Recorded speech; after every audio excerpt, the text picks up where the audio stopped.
Olá, pessoal. Essa é a nossa última aula da disciplina de citopatologia ou citologia clínica. Nessa aula eu irei abordar sobre a citologia, a citopatologia da tireoide. Nós vamos entender algumas características dessa glândula e a celularidade, algumas células presentes no aspirado dessa glândula.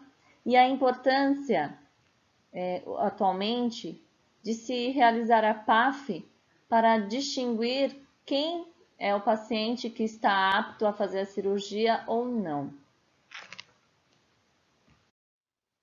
Bem, eu vou falar um pouco sobre a glândula tireoide primeiro, um pouquinho da sua anatomia, das suas funções também. Só relembrando um pouco que vocês já aprenderam em fisiologia e anatomia.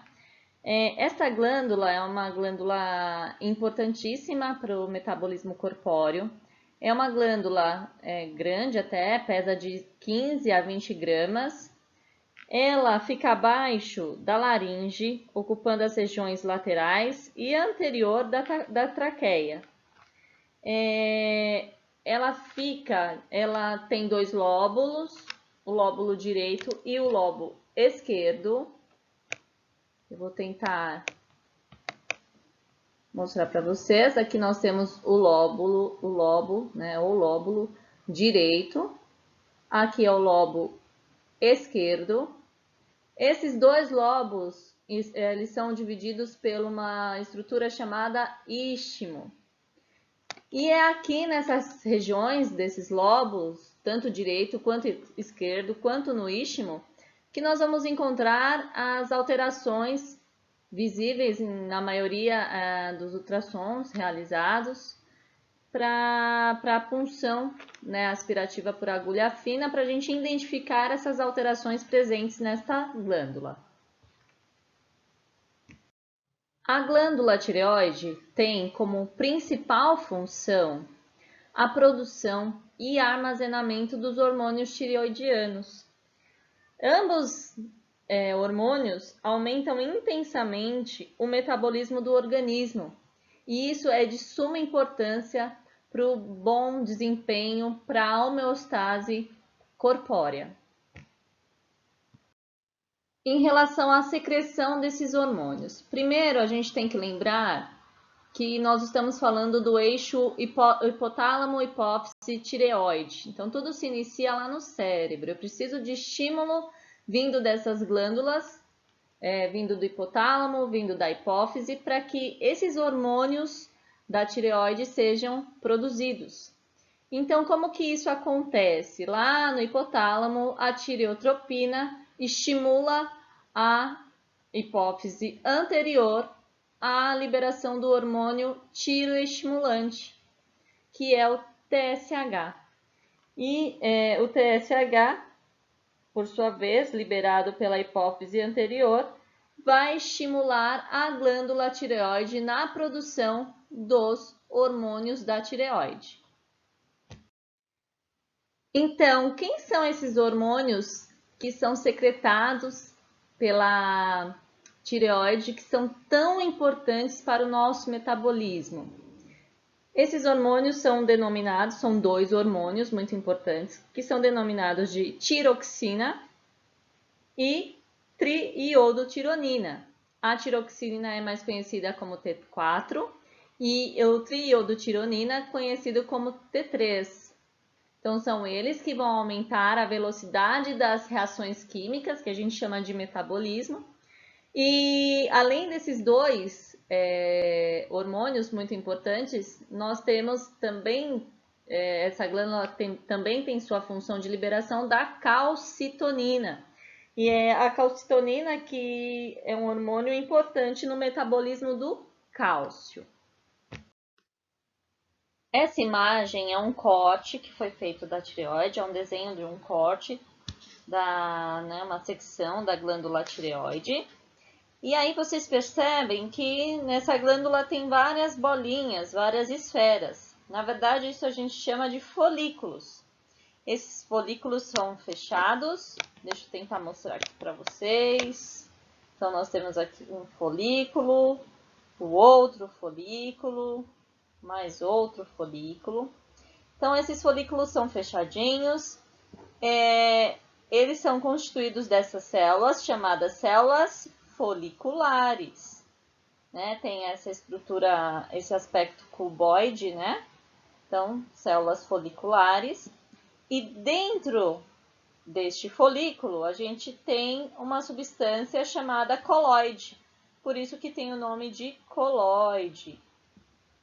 Além das células foliculares, nós temos as células C, que são essas células que ficam bem próximas às células foliculares. As células C são as células que secretam a calcitonina, que é responsável pelo metabolismo do cálcio. Bem, quanto à formação do T3 e T4, é feita, né, esses dois hormônios liberado pelas células foliculares, mas como que é feito? Vocês lembram disso lá em fisiologia? Então, geralmente, vai acontecer o sequestro do iodo para dentro, né, da glândula tireoide, para dentro dessas células. Esse sequestro do iodo ou iodeto vai ser feito por intermédio de uma bomba chamada bomba de iodeto. Neste coloide, nós também temos uma substância chamada tireoglobulina. Essa tireoglobulina tem uma bastante quantidade, uma grande concentração de aminoácidos tirosina. E a tirosina, ela é o principal substrato para se combinar com o iodo para formar os hormônios tireoidianos. E aí, por isso que a gente precisa ingerir iodo na nossa alimentação diariamente. Né? O sal de cozinha é iodado exatamente por isso.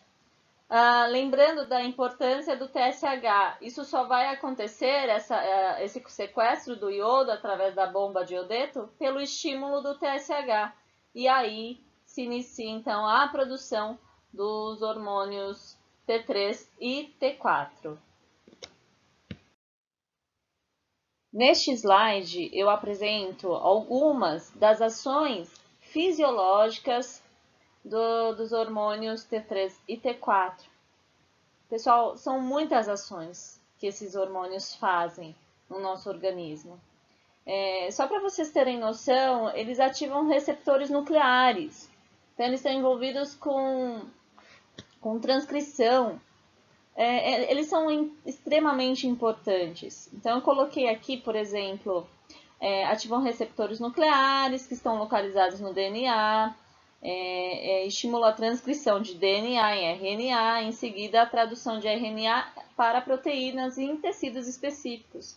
Acho que só isso, né, só essa função basta, né, da sua grande importância.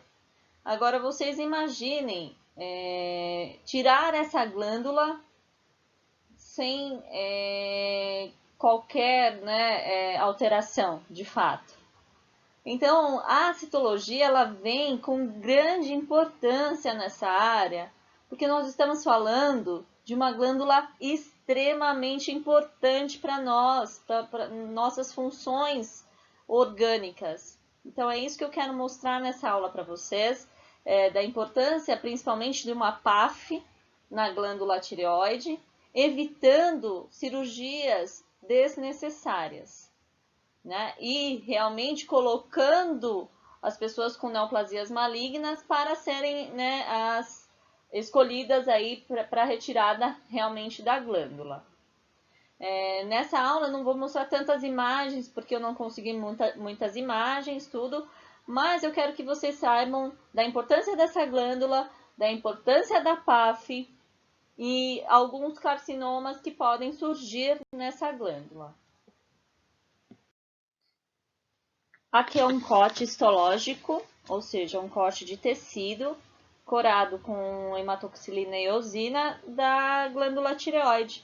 É exatamente aquele desenho, mas agora realmente no tecido. Então, a gente observa bem as estruturas foliculares. Aqui nessa imagem também é um corte histológico da tireoide, só que a gente já pode perceber que tem algumas alterações daquela estrutura anterior, dos folículos. Nós vemos aí macrofolículos. Em relação às lesões da tireoide, eu posso dizer que, né, pelos estudos, e vários autores vêm mostrando que o grande problema são os cistos da tireoide. A gente chama de bócio coloide, que é naquela região do coloide. Por ter bastante secreção ali, coloide, substância coloide, acaba então tendo uma alteração e formando cistos. Isso é muito comum. O que não é comum? O câncer da tireoide. Menos de 5% são lesões malignas, tá? A maioria são lesões benignas. E a PAF, que é a punção aspirativa por agulha fina, vai ser o padrão ouro para exame de triagem, a partir de nódulos com 1 centímetro e com nódulos com características de malignidade quando é feita a ultrassom ou ultrassom. E esse exame é um exame de triagem que tem evitado as cirurgias desnecessárias e aumentado os índices de nódulos malignos, porque eu consigo diagnosticar mais o nódulo maligno, mesmo sendo menor do que 5%, eu consigo diagnosticar muito mais fácil, e aí eu levo realmente quem necessita para a cirurgia e evito uma retirada da glândula tireoide de uma pessoa que tem, por exemplo, apenas uma lesão benigna controlada. Essa PAF ela foi introduzida nos anos 80 e, só para vocês terem noção de dados daquela época, as cirurgias caíram 67% após, de 67% para 43% após a introdução da PAF. E os nódulos malignos também, as pessoas que apresentam um nódulo maligno, que apresentam um nódulo maligno, acabou sendo melhor diagnosticada. Então, também acabou se favorecendo com a punção aspirativa por agulha fina. A punção aspirativa por agulha fina, a PAF, na glândula tireoide foi introduzida apenas em 1952 por Soderstrom. E essa interpretação, essa análise interpretativa desse aspirado não é tão simples quanto a gente imagina. Requer um material com boa, ou excelente coloração e uma experiência do patologista em relação às celularidades que podem ser encontradas no aspirado desta glândula. Só para vocês entenderem de fato a importância da PAF na glândula tireoide de pacientes que apresentam nódulos, principalmente aqueles nódulos com características malignas. Antigamente, na rotina, somente eram ressecados 14% de nódulos malignos.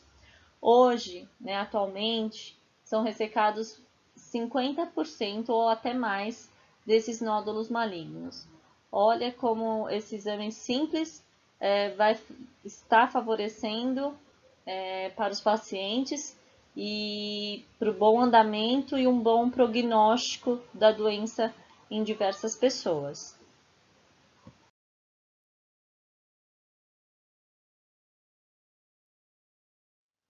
Os objetivos da citologia aspirativa são 3, de fato.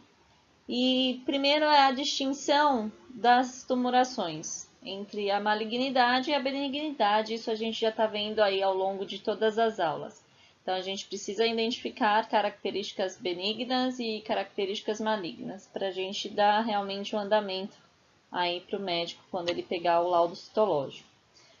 Confirmar as suspeitas de tireoidite, que são inflamações na tireoide, são doenças inflamatórias da tireoide, como a tireoidite de Hashimoto, a tireoidite subaguda. E o principal mesmo é selecionar os pacientes para a cirurgia, ou seja, selecionar aqueles pacientes que estão com um carcinoma da tireoide e retirar essa tireoide que contenha aí essas características malignas. Bem, vocês viram o videozinho da punção na glândula tireoide. Então, depois daquela punção, a gente vai colocar essa celularidade, esse aspirado numa lâmina. Essa lâmina vai secar. E a gente pode preparar essa lâmina com a coloração MGG ou Papa Nicolau. E para visualização, a gente tem uma adequacidade, a gente tem que ver no mínimo 6 grupamentos de células epiteliais, na verdade, células foliculares, devem ser observadas nas lâminas que forem analisadas. Depois de confeccionada as lâminas, e o que a gente pode encontrar na análise microscópica de um aspirado da tireoide?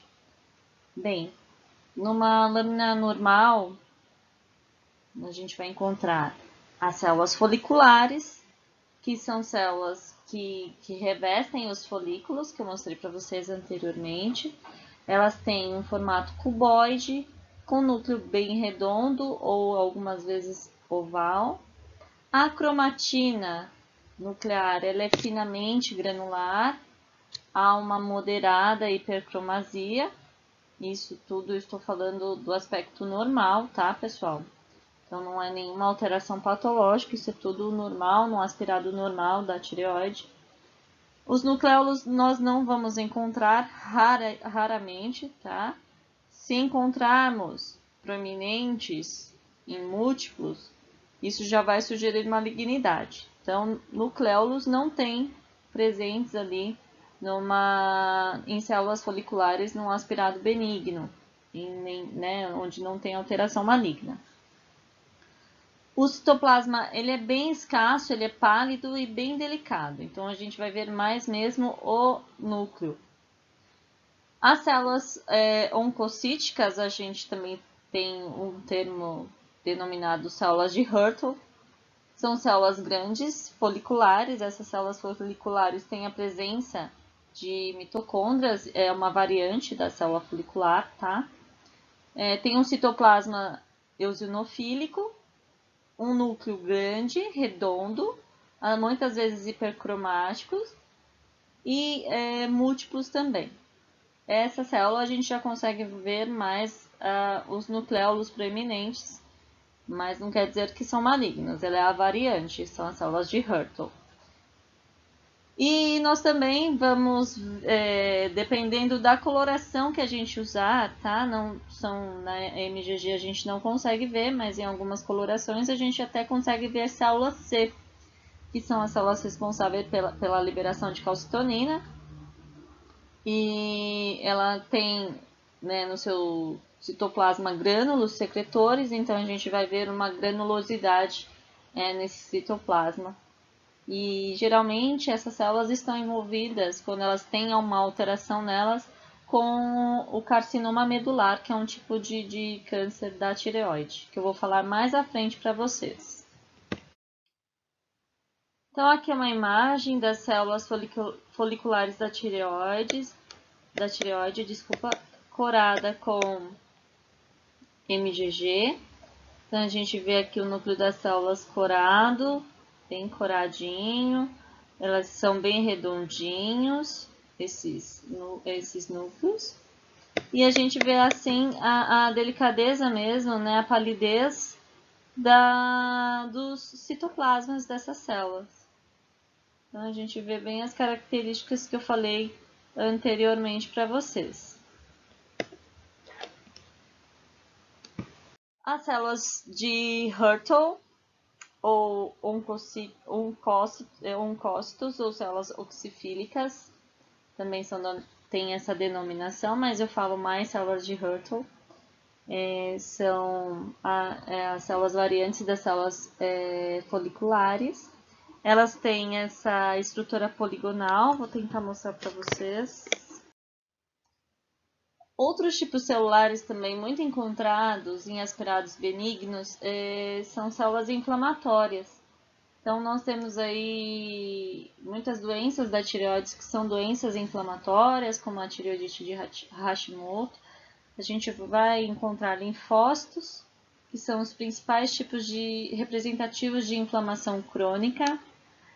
Esses linfócitos podem ser confundidos com núcleos desnudos das células foliculares, prestem bem atenção nisso, porque muitas vezes as células foliculares, como elas têm o seu citoplasma bem delicado, bem escasso, ele acaba sumindo, e aí a gente só vê o núcleo, que a gente chama de núcleo desnudo, e esse núcleo desnudo, né, está lá presente e a gente acha que é só célula folicular, mas não. Então, pode ser linfócitos. Então, a gente tem que prestar atenção nisso. Então, muitos linfócitos podem ser confundidos com núcleos desnudos das células foliculares. E é importante a gente relatar que tem a presença de linfócitos na amostra. Bem, nós temos algumas doenças consideráveis deste órgão, que é tão importante. Então, nós temos cistos, hiperplasia, as tireoidites, que são as inflamações, e os adenomas, que são as alterações benignas, que podem ser folicular ou células de Hürthle. E nós temos hoje, através de informações do Instituto do Câncer de 2020, para tumores da glândula tireoide, nós temos aproximadamente, uma estimativa aí para 2020, aproximadamente 11.950 casos. Isso quer dizer no percentual de 5,4%. Geralmente esses tumores acometem mais mulheres e com o advento aí da solicitação sempre de ultrassonografias, principalmente para as mulheres, né, na consulta com o ginecologista, acaba se descobrindo uma maior quantidade de nódulos da tireoide e esses nódulos da tireoide eles precisam ser investigados. Existem alguns fatores que levam ao risco de se ter uma lesão maligna desta glândula. Nós temos alguns carcinomas, o papilífero, folicular, medular e o anaplásico, que são os carcinomas mais comuns da glândula tireoide. O carcinoma papilífero, geralmente a pessoa acaba tendo uma alteração devido a uma exposição à radiação ionizante ou a um próprio histórico genético familiar. Esse é o tipo de tumor mais comum, o papilífero. Depois vem o carcinoma folicular. Ele está intimamente ligado com a falta do iodo. Tá? A deficiência do iodo acaba, dependendo do grau de deficiência, pode levar sim a uma alteração dessas células, levando a um carcinoma folicular. Também pode ser ativado aí por uma exposição a radiações ionizantes. O medular, o carcinoma medular, ele está envolvido com uma parte genética mesmo, e geralmente ele tem já diagnosticado neoplasias endócrinas também, mas está relacionado com alguns fatores genéticos do gene do RET. E o anaplásico, quando a pessoa já teve um antecedente de neoplasia tireoidiana, esse CA é o CA mais agressivo que nós temos no corpo humano, e eu vou falar um pouquinho mais à frente para vocês. Só terminando, acabei esquecendo de falar do linfoma também. O linfoma, na verdade, a pessoa tem a tireoidite de Hashimoto, que é uma doença autoimune, e acaba depois desenvolvendo esse tumor, que é um tumor, um linfoma. Em relação aos tumores malignos da tireoide. Em primeiro lugar, nós temos o carcinoma papilífero. O carcinoma papilífero, ele está entre 70% a 80% dos casos de câncer da tireoide. Ele tem um crescimento bem lento, bastante favorável, ou seja, o prognóstico é muito bom. Tem poucas chances de metástase e acomete pacientes entre 20 a 50 anos de idade. Ele acaba mostrando núcleos mais aumentados. Eu coloquei uma imagem de histologia, mas no próximo slide eu vou mostrar a parte da citologia para vocês. Eu só queria que vocês vissem a cromatina hipodensa, que fica bastante diferente do que a gente está acostumado a ver. Eu vou mostrar aqui para vocês. Então, aqui é o grupo de células foliculares alteradas, então não tem nada a ver com aquelas células. Nós temos aí núcleos, né, de cromatina hipodensa, a gente viu um buraquinho, isso a gente chama de vidro fosco, tá? Que é a mesma coisa que corpos de pissamoma, que acaba as células ficando calcificadas, então você consegue ver aí o núcleo sem nada. Então, a gente chama de corpos de pissamoma. Esse corpus de pissamoma a gente vai evidenciar melhor no próximo slide. Essas duas imagens são imagens da citologia, ou seja, da PAF da tireoide, de um carcinoma papilífero. E como a gente consegue identificar que é um carcinoma papilífero? Porque tem aí duas características muito marcantes. A primeira é o núcleo em fenda. Olha isso daqui, essa rachadurinha aqui, né? Como se fosse um rachadinho, né? A fenda, seria o núcleo em fenda. Tá? Então, essa é uma característica bastante marcante do carcinoma papilífero. E a outra característica, que é bem deste tipo de carcinoma, são aqueles corpos de pissamoma, que a gente denomina também de vidro fosco, que aqui está indicado pela seta verde. O carcinoma folicular é um carcinoma que acomete de 10 até 30%, aí está 15%, mas é até 30% dos tumores malignos da tireoide. Ele é um pouco mais agressivo do que o papilífero. Ele costuma ocorrer em pacientes um pouco mais velhos, acima de 35 ou 40 anos de idade. Ele tem uma variante das células de Hürtel. Essa variante, o carcinoma folicular, do carcinoma folicular, das células de Hürtel, tem um comportamento um pouco mais agressivo do que o folicular clássico, mas os dois têm bom prognóstico. E é ocasionado pela deficiência do iodo, então a importância do sal na nossa vida. Eu já disse anteriormente para vocês do carcinoma de células de Hürtel, que é uma variante do carcinoma folicular. Ele é um pouco mais agressivo, como eu já disse, afeta um pouco a população, né, acima dos 40 anos. E aí nós vamos ver na citologia uma abundância daquelas células oxifílicas, os oncócitos, que são as células de Hürtel. Em relação ao carcinoma,